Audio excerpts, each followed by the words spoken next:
Saya awali dari definisi. Cinta diri itu kemampuan.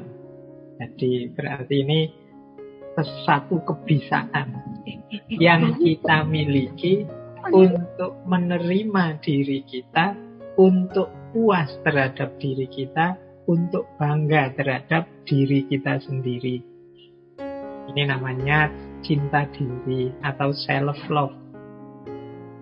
Jadi berarti 3 kemampuan yang dituntut dalam cinta diri ini. Mampu menerima diri sendiri, puas dengan diri sendiri, bangga terhadap diri sendiri.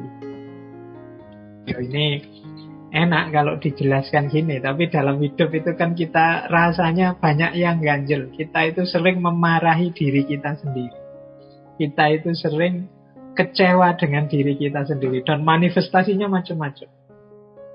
Orang itu kalau tidak puas dengan dirinya, itu ada kalanya yang baik berusaha untuk meningkatkan kapasitas dirinya, ada kalanya dia ingin agar orang lain juga tidak sebaik dirinya. Jadi biar yang lain juga bodoh-bodoh jeleknya, aku ini sudah jelek, biar yang lain juga jelek. Akhirnya banyak orang itu yang untuk menutupi kejelekan dirinya, ketidakpuasannya terhadap dirinya, dia banyak mencari kesalahan di sekelilingnya.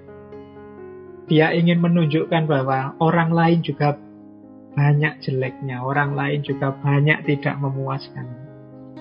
Nah, semoga kita tidak masuk yang kedua ini ya. Kalau kita sadar bahwa ada banyak hal dari diri kita yang bisa ditingkatkan, semoga yang kita lakukan adalah meningkatkan kualitas diri, bukan mencari-cari kesalahan orang lain dalam rangka menegaskan bahwa yang lain juga jelek kok, yang lain juga tidak baik-baik amat.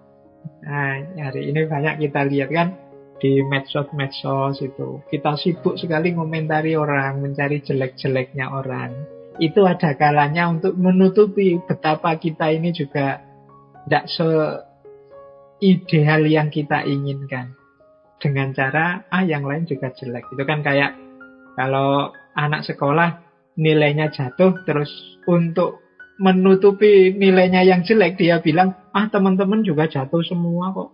Tidak ada yang bagus, sekarang memang materinya sulit kok. Nah, ini cara orang menutupi betapa dia sebenarnya kecewa terhadap dirinya. Nah, maka malam hari ini kita belajar yuk gimana caranya kita bisa menerima diri kita apa adanya, puas terhadap diri kita, bangga terhadap diri kita. Inilah self-love, karena kesuksesan hidup kita nanti akan dimulai dari sini. Tidak mungkin jiwa, diri yang selalu kita kecewai, yang selalu kita tidak puasi, itu bisa mengantarkan kita menuju kesuksesan. Ada satu peribahasa yang menurut saya indah, bahwa jatuh cinta kepada diri sendiri adalah rahasia pertama dari kebahagiaan. Jadi sebelum kita jatuh cinta pada orang lain, yuk jatuh cinta dulu pada diri kita sendiri. Ini sebenarnya menarik kalau kita jelaskan ciri-ciri orang jatuh cinta, apa yang dilakukan orang yang jatuh cinta. Dulu kan kita jelaskan panjang lebar ini. Nah, berarti apa? Yang harus kita lakukan pada yang kita cintai, kalau itu yang kita cintai diri kita sendiri, yuk ayo kita lakukan pada diri kita sendiri. Dulu misalnya dijelaskan orang mencintai itu dasarnya knowledge, pengetahuan, kemudian respect, menghargai, kemudian care, peduli, kemudian responsible, tanggung jawab. Nah, ini kan kemarin kita pahami, ini kita lakukan untuk yang kita cintai. Kalau sekarang objek cinta itu diri kita sendiri, ya berarti ayo ini kita lakukan pada diri kita sendiri.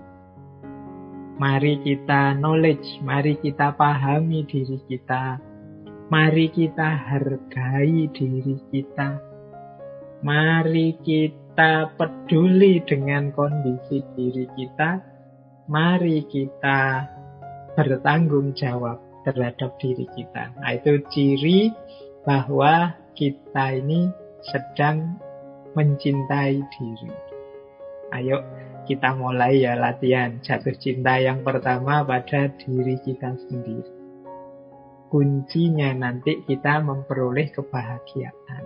Ya, kalau dalam agama, kalau kita selalu tidak puas terhadap diri kita, terhadap hidup kita, bagaimana kita bisa bersyukur?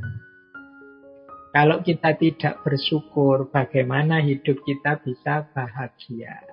Kalau kita tidak bahagia, bagaimana kita bisa mewujudkan target-target, capaian-capaian dalam hidup?